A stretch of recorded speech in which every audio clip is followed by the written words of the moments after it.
দিনভর ৩ দফা দাবিতে সচিবালয়ের সামনে জবি শিক্ষার্থীদের অবস্থান কর্মসূচি, সন্ধ্যায় প্রত্যাহার।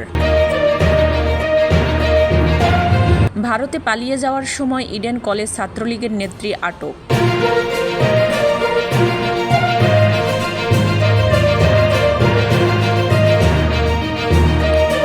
পিএসসির ৬ সদস্য নিয়োগ বাতিল করে প্রজ্ঞাপন জারি।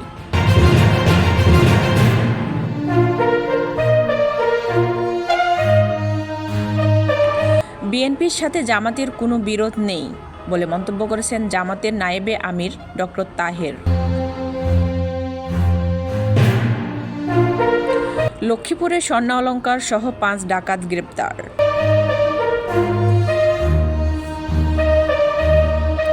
চট্টগ্রাম পুলিশের ওপর হামলা ভাঙচুরের মামলায় ৬০ আইনজীবীকে আত্মসমর্পণের পর জামিন দিয়েছে আদালত।